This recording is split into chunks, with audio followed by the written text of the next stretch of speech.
Great Expectations by Charles Dickens. My Nana had given me this book in 2007, and when I had tried to read it that year, I remember just being interested but not fully knowing what was going on.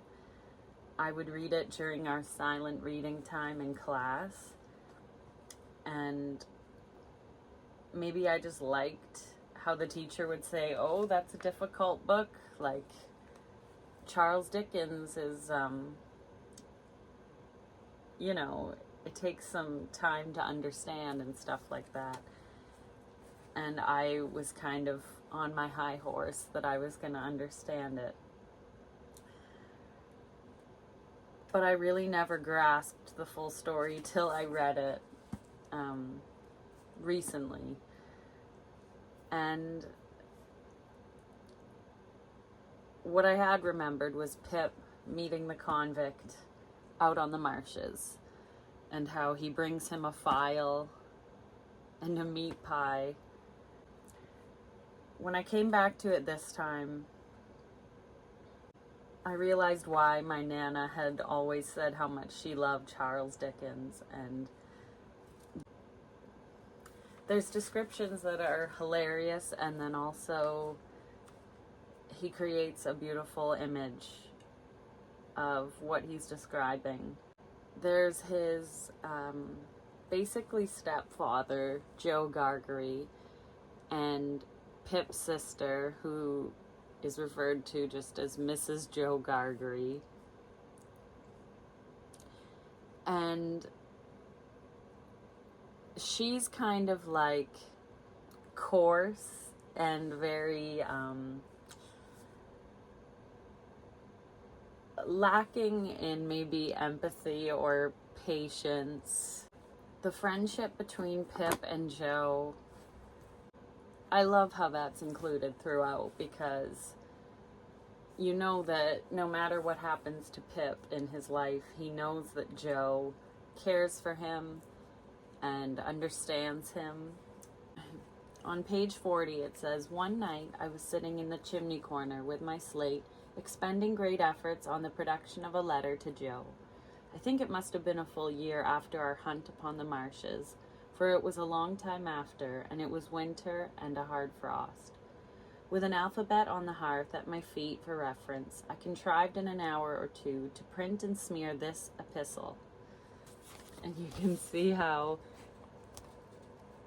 they show that he was writing uppercase, lowercase, which was just cute, because you can remember being a kid and trying to write. And "My dear Joe, I hope you are quite well. I hope I shall soon be able to teach you, Joe, and then we shall be so glad. And when I am, I think, prenticed, because he was to be the apprentice to Joe as a blacksmith, what larks, and believe me," he says, "there was no indispensable necessity for my communicating with Joe by letter, inasmuch as he sat beside me and we were alone. But I delivered this written communication, slate and all, with my own hand, and Joe received it as a miracle of erudition." "I say, Pip, old chap," cried Joe, opening his blue eyes wide, "what a scholar you are, ain't you?" "I should like to be," said I, glancing at the slate as he held it, with a misgiving that the writing was rather hilly. "Why, here's a J," said Joe, "and an O equal to anything. Here's a J and an O, Pip, and a J-O, Joe." I had never heard Joe read aloud to any greater extent than this monosyllable, and when I had observed at church last Sunday when I accidentally held our prayer book upside down, that it seemed to suit his convenience quite well, as if it had been all right. Wishing to embrace the present occasion of finding out whether, in teaching Joe, I should have to begin quite at the beginning, I said, "Ah, but read the rest, Joe." "The rest, eh, Pip?" said Joe, looking at it with a slowly searching eye. 1, 2, 3. Why, here's 3 J's and 3 O's and 3 J-O Joes in it, Pip. I leaned over Joe and, with the aid of my forefinger, read him the whole letter. Astonishing, said Joe when I had finished. You are a scholar. How do you spell Gargery, Joe? I asked him with a modest patronage. I don't spell it at all, said Joe. But supposing you did? It can't be supposed, said Joe, though I'm uncommon fond of reading too. Are you, Joe? Uncommon. Give me, said Joe, a good book or a good newspaper, and sit me down afore a good fire, and I ask no better. Lord, he continued after rubbing his knees a little, when you do come to a J and a O, and says you, here at last is a J-O Joe, how interesting reading it is. I derived from this last that Joe's education, like steam, was yet in its infancy. Pursuing the subject, I inquired, didn't you ever go to school, Joe, when you were as little as me? No, Pip. That line is so great where he says, I derive from this last that Joe's education, like steam, was yet in its infancy. There are lines where you read what Charles Dickens has written and you just think, oh, like, Charles, you have such a heart. And I love how Pip says, that was a memorable day to me, for it made great changes in me. But it is the same with any life. Imagine one selected day struck out of it, and think how different its course would have been. Pause, you who read this, and think for a moment of the long chain of iron or gold, of thorns or flowers, that would never have bound you, but for the formation of the first link on one memorable day. So Mr. Pumblechook, he's the uncle, he's Joe's uncle. Pip doesn't really like Mr. Pumblechook, and I love this one scene where he's just describing that Mr. Pumblechook has him over for breakfast but just wants to ask him about arithmetic and, like, test him. Mr. Pumblechook and I breakfasted at 8 o'clock in the parlor behind the shop, while the shopman took his mug of tea and hunch of bread and butter on a sack of peas in the front premises. I considered Mr. Pumblechook wretched company, besides being possessed by my sister's idea that a mortifying and penitential character ought to be imparted to my diet, besides giving me as much crumb as possible in combination with as little butter, and putting such a quantity of warm water into my milk that it would have been more candid to have left the milk out altogether. His conversation consisted of nothing but arithmetic. On my politely bidding him good morning, he said pompously, 7 times 9, boy. And how should I be able to answer, dodged in that way, in a strange place, on an empty stomach? I was hungry, but before I had swallowed a morsel, he began a running sum that lasted all through the breakfast. 7 and 4 and 8 and 6 and 2 and 10, and so on. And after each figure was disposed of, it was as much as I could do to get a bite or a sup before the next came, while he sat at his ease, guessing nothing, and eating bacon and hot roll in, if I may be allowed the expression, a gorging and gormandizing manner. And yes, Pumblechook brings him to Miss Havisham's, and that whole scene, Miss Havisham is described as a grim and rich lady who leads a life of seclusion.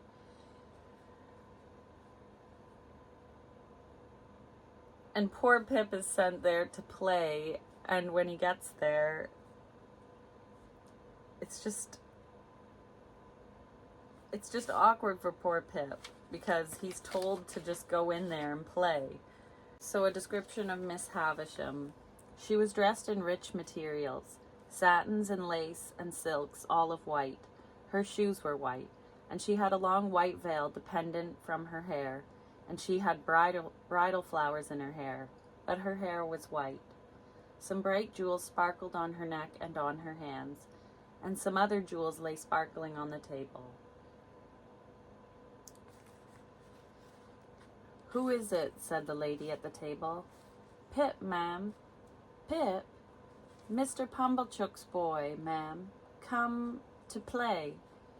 Come nearer, let me look at you. Come close."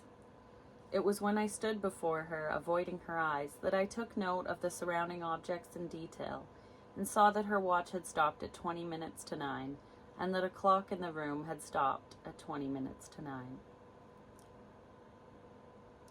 "Look at me," said Miss Havisham. "You are not afraid of a woman who has never seen the sun since you were born?" I regret to state that I was not afraid of telling the enormous lie, comprehended in the answer, "No."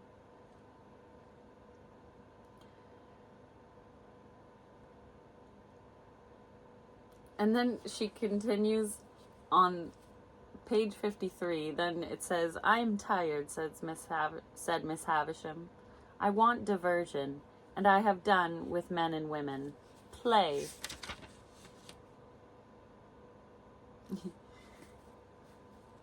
And then on page 54, "I think it will be conceded by my most disputatious reader that she could hardly have directed an unfortunate boy to do anything in the wide world more difficult to be done under the circumstances. I sometimes have sick fancies," she went on, "and I have a sick fancy that I want to see some play. There, there," with an impatient movement of the fingers of her right hand. "Play, play, play." For a moment, with the fear of my sisters working me before my eyes, I had a desperate idea of starting round the room in the assumed character of Mr. Pumblechook's chaise cart. But I felt myself so unequal to the performance that I gave it up, and stood looking at Miss Havisham in what I suppose she took for a dogged manner, inasmuch as she said, when we had taken a good look at each other, "Are you sullen and obstinate?" "No, ma'am, I'm very sorry for you, and very sorry I can't play just now. If you complain of me, I shall get into trouble with my sister, so I would do it if I could, but it's so new here, and so strange, and so fine, and melancholy." I stopped, fearing I might say too much, or had already said it, and we took another look at each other.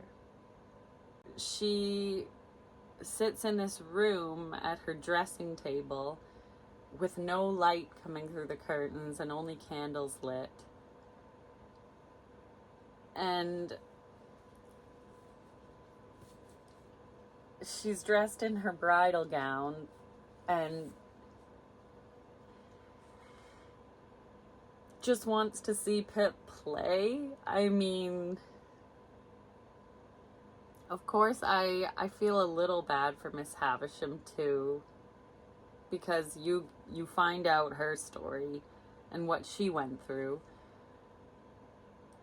But how was Pip to know what to do going over to her house and being in that company? But he does meet Estella at Miss Havisham's, and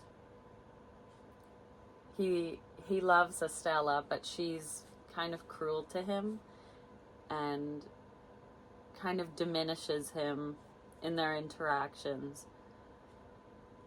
So if you have read the book, you know that Pip's given these expectations, these great expectations, and throughout, Pip contemplates if he would have just been happier to live a simple life, being apprenticed by Joe and being a blacksmith and staying at home. Page 101. Often after dark, when I was pulling the bellows for Joe, and we were singing Old Clem, and when the thought of how we used to sing it at Miss Havisham's would seem to show me Estella's face in the fire, with her pretty hair fluttering in the wind and her eyes scorning me, often at such time I would look towards those panels of black night in the wall, which the wooden windows then were, and would fancy that I saw her just drawing her face away, and would believe that she had come at last. After that, when we went into supper, the place and the meal would have a more homely look than ever, and I would feel more ashamed of home than ever, in my own ungracious breast. So yeah, he sort of feels ashamed that he's so common, as I think Estella makes a stab at him about that. And he then ends up telling Biddy, who lives with Pip and Mrs. Joe and Joe. And Biddy's a teacher, and he tells Biddy how he wants to be a gentleman and that he's not happy simply being apprenticed to Joe. And on page 125, and now, because my mind was not confused enough before, I contemplated its confusion 50,000-fold by having states and seasons when I was clear that Biddy was immeasurably better than Estella, and that the plain, honest working life to which I was born had nothing in it to be ashamed of, but offered me sufficient means of self-respect and happiness. At those times I would decide conclusively that my disaffection to dear old Joe in the forge was gone, and that I was growing up in a fair way to be partners with Joe and to keep company with Biddy, when all in a moment some confounding remembrance of the Havisham days would fall upon me, like a destructive missile, and scatter my wits again. And I love this line. Scattered wits take a long time picking up, and often, before I had got them well together, they would be dispersed in all directions by one stray thought. That perhaps after all Miss Havisham was going to make my fortune when my time was out. And this is after Pip's circumstances have changed with the great expectations he'd been given, which means he's been able to have this money given to him. Page 258. As I had grown accustomed to my expectations, I had insensibly begun to notice their effect upon myself and those around me. Their influence on my own character I disguised from my recognition as much as possible, but I knew very well that it was not all good. I lived in a state of chronic uneasiness respecting my behavior to Joe. My conscience was not by any means comfortable about Biddy.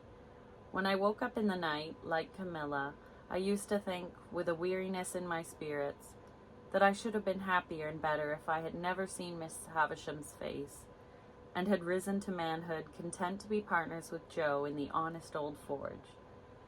Many a time of an evening, when I sat alone looking at the fire, I thought, after all, there was no fire like the forge fire and the kitchen fire at home. So once he kind of starts his new life, he's still looking back to the simple and humble life that he had been used to growing up. And, you know, he's living at Barnard's Inn with Herbert Pocket, who he first met at Miss Havisham's as the pale young gentleman. And there's a really sweet moment, especially his friendship with Herbert is very sweet, and he wants to help Herbert with his circumstances.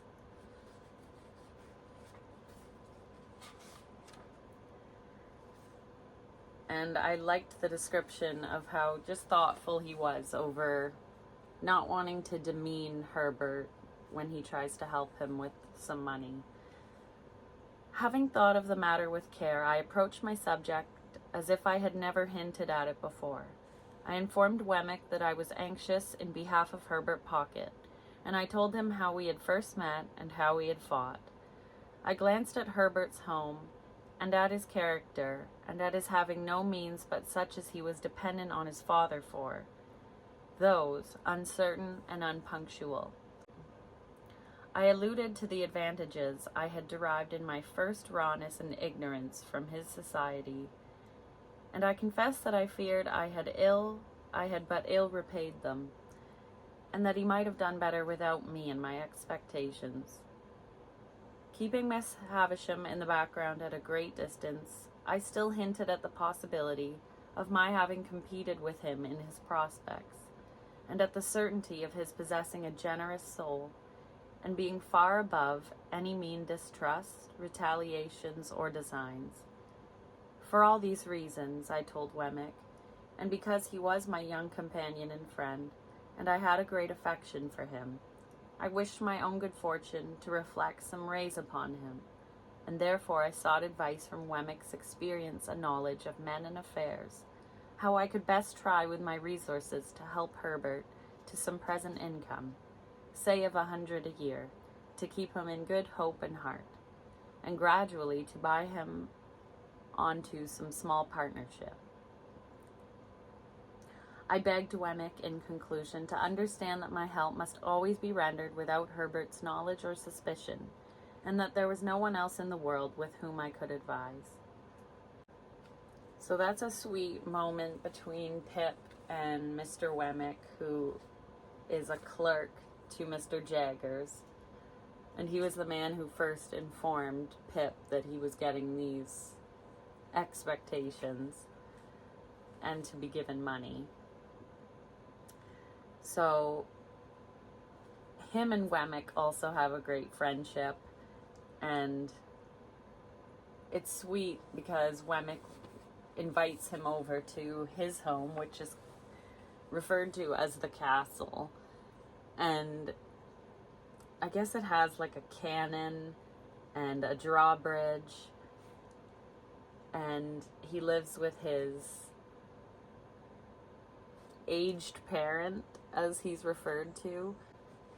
It's funny how they just call him Aged P for aged parent.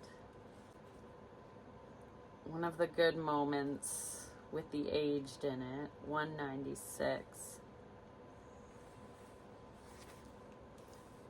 "This is a fine place of my son, sir," cried the old man, while I nodded as hard as I possibly could. "This is a pretty pleasure ground, sir.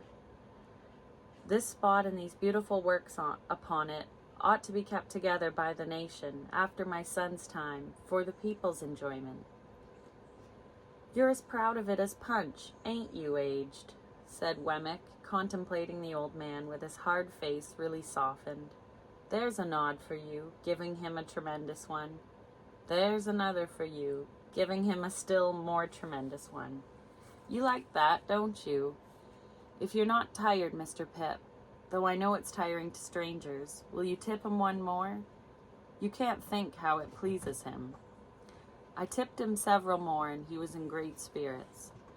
We left him bestirring himself to feed the fowls, and we sat down to our punch in the arbor. So, yeah, at first when Pip meets Wemmick working for Mr. Jaggers, he's not really sure about this man's character or what he's like. And eventually he becomes kind of friends with Wemmick, but they don't really show that to Mr. Jaggers. I guess Wemmick thinks that it's better to be seen as professional and kind of tough, or maybe not unserious. So he wants to be kind of keeping the friendship under wraps, sort of thing. Yeah, so there's the drawing they give. Aged P.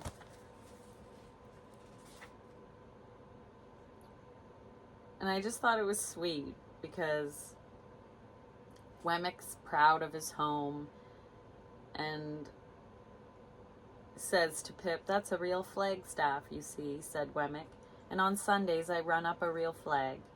Then look here, after I've crossed this bridge, I hoist it up, so, and cut off the communication. At 9 o'clock every night, Greenwich time," said Wemmick, "the gun fires. There he is, you see, and when you hear him go, I think you'll say he's a stinger." The piece of ordnance referred to was mounted in a separate fortress constructed of lattice work. It was protected from the weather by an ingenious little tarpaulin contrivance in the nature of an umbrella. Then at the back, said Wemmick, out of sight, so as not to impede the idea of fortifications, for it's a principle with me, if you have an idea, carry it out and keep it up. I don't know whether that's your opinion. I said, decidedly. At the back there's a pig, and there are fowls and rabbits. Then I knock together my own little frame, you see, and grow cucumbers. And you'll judge at supper what sort of salad I can raise.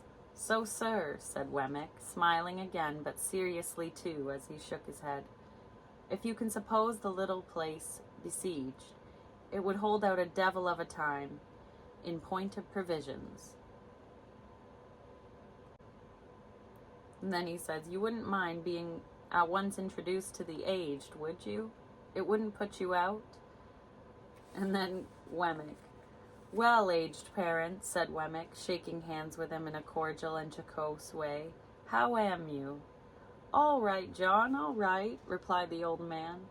Here's Mr. Pip, aged parent, said Wemmick, and I wish you could hear his name. Nod away at him, Mr. Pip, that's what he likes. Nod away at him, if you please, like winking. And Wemmick's home is at Walworth, so he'll call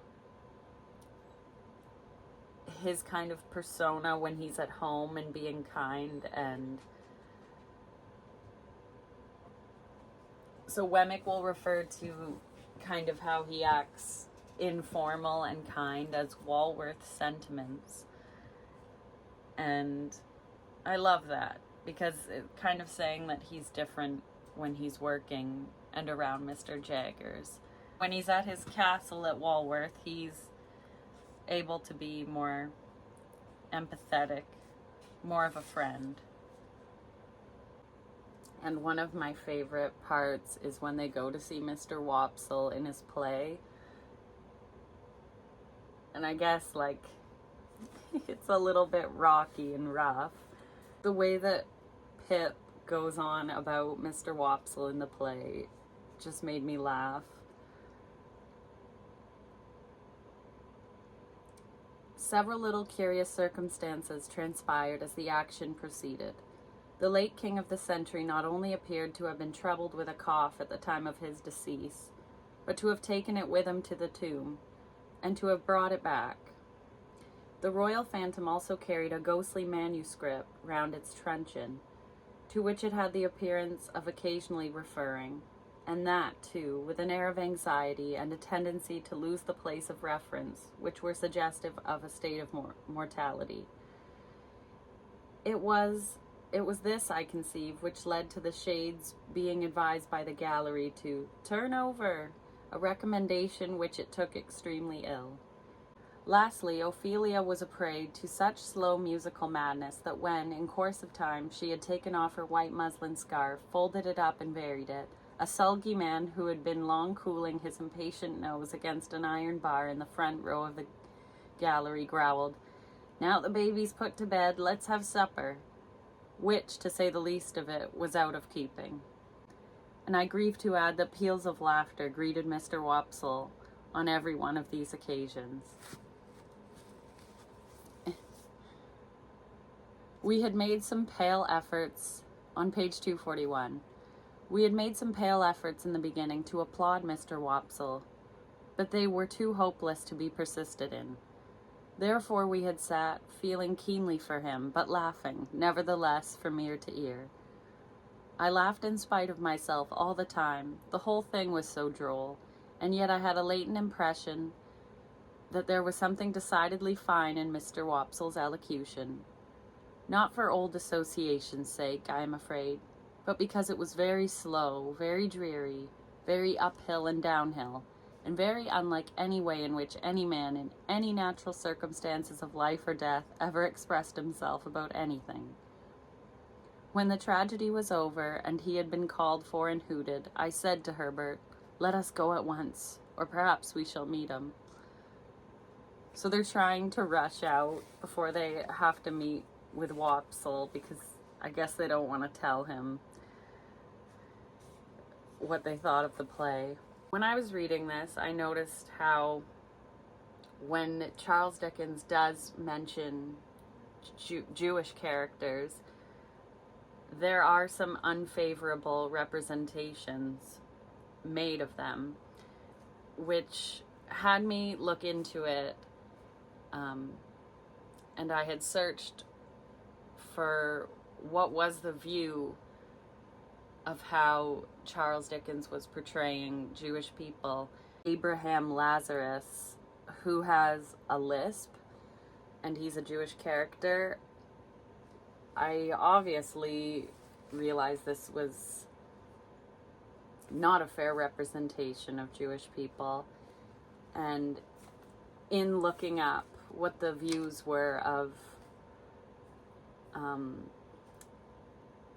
audiences at the time this was released, I did find out that this woman, Eliza Davis, had written to Charles Dickens to explain that these were offensive portrayals, and particularly how she portrayed Fagin in Oliver Twist as this criminal man, and she kind of questioned Charles Dickens as to why he could be so eloquent in, portraying characters who were poor or, misunderstood, and giving them descriptions that had such empathy. And I guess she had written some letters back and forth to him. And in the article I read, which I'll put a link in the description to, in the article I had read, he denied having any anti-Semitic views. It seems that in the 7 years before he passed away, and after he had corresponded with Eliza Davis, that he had realized that there were some errors in the way he portrayed Jewish people. And he has a character in Our Mutual Friend called Raya, and he definitely painted a much more favorable image of this person as compared to in his past novels. And Great Expectations was written, I think, just before it was published, 1861, and I think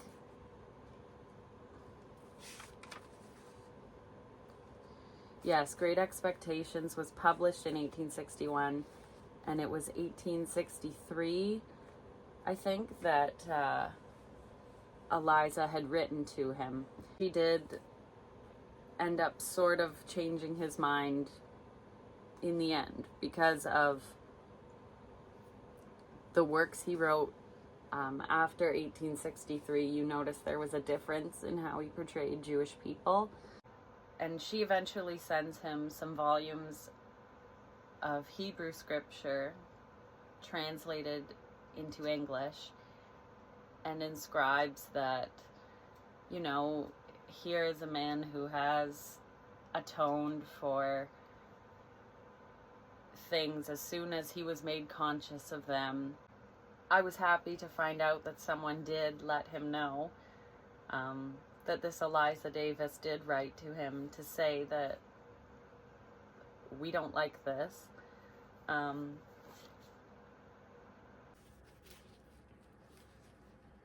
So around page 162, where Pip is first arriving to Barnard's Inn and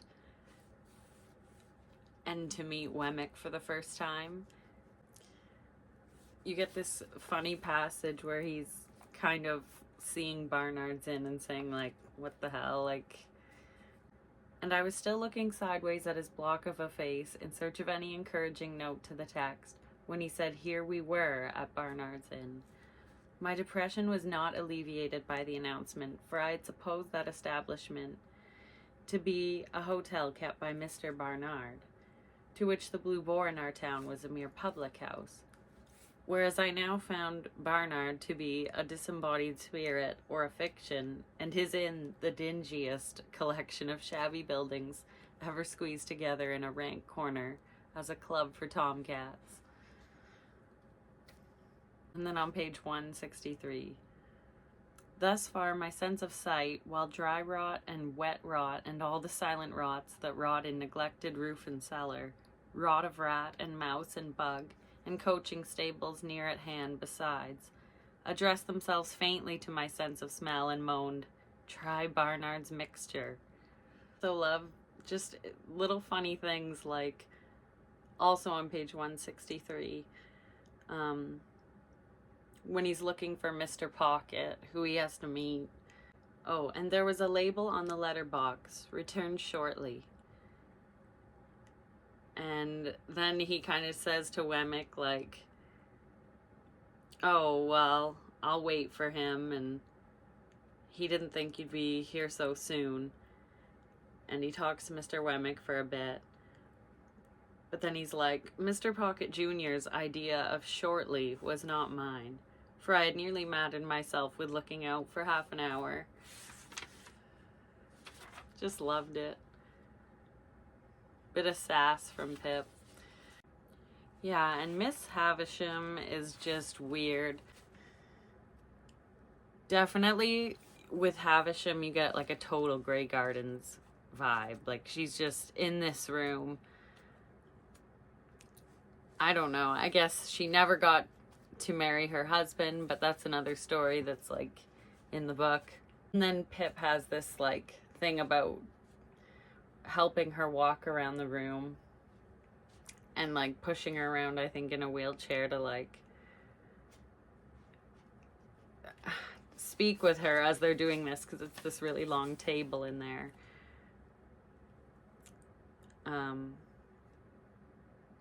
It was spacious, and I dare say had once been handsome, but every discernible thing in it was covered with dust and mold, and dropping to pieces.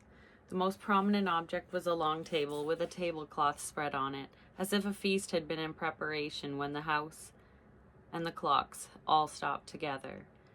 An épergne or centerpiece of some kind was in the middle of this cloth.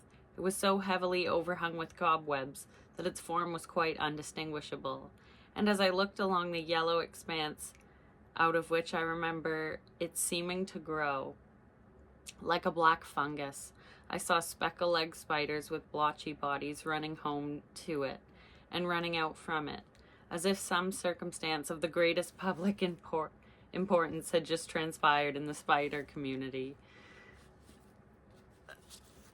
It's just crazy, like... Pip has to go to this disgusting mansion with this kind of like going insane old lady, and she confides in him all about her life. Such a character. She looked all around the room in a glaring manner and then said, leaning on me while her hand had twitched my shoulder, "Come, come, come, walk me, walk me." I made out from this that the work I had to do was to walk Miss Havisham round and round the room. Accordingly, I started at once, and she leaned upon my shoulder, and we went away at a pace that might have been an imitation, founded on my first impulse under that roof, of Mr. Pumblechook's chaise cart. Yeah, I would not have wanted to have to go to Miss Havisham's as a little kid and be like, hi, like, what's going on? The artwork by the F.W. Palethorpe is cute to see throughout, because I definitely loved how I had such images in my head as I read this. It was like a movie in my mind. Like, so detailed and beautiful was the writing that you could see it all. And I mean, Trabb's boy, who he didn't like and who was kind of like a bully to Pip, ends up helping to save him in the end when Orlick is basically gonna kill Pip. You know, asks him to meet him at this distant cottage where there's a lime kiln, and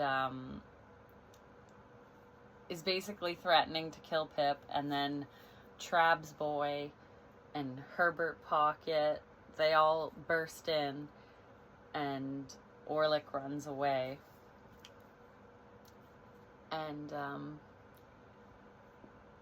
so some redemption for Trabb's boy, who he's annoying and kind of rude when you first read about him. Amongst the loungers under the boar's archway happened to be Trabb's boy, true to his ancient habit of happening to be everywhere where he had no business. And Trabb's boy had seen me passing from Miss Havisham's in the direction of my dining place. Thus Trabb's boy became their guide, and with him they went out to the sluice house, though by the town way to the marshes, which I had avoided. I mean, Orlick was pretty much going to kill him at that lime kiln, and he says, "For the present, under the circumstances, we deemed it prudent to make rather light of the matter to Trabb's boy, who I'm convinced would have been much affected by disappointment if he had known that his intervention saved me from the lime kiln. Not that Trabb's boy was of a malignant nature, but that he had too much spare vivacity, and that it was in his constitution to want variety and excitement at anybody's expense. When we parted, I presented him with 2 guineas, which seemed to meet his views, and told him that I was sorry to have ever had an ill opinion of him, which made no impression on him at all."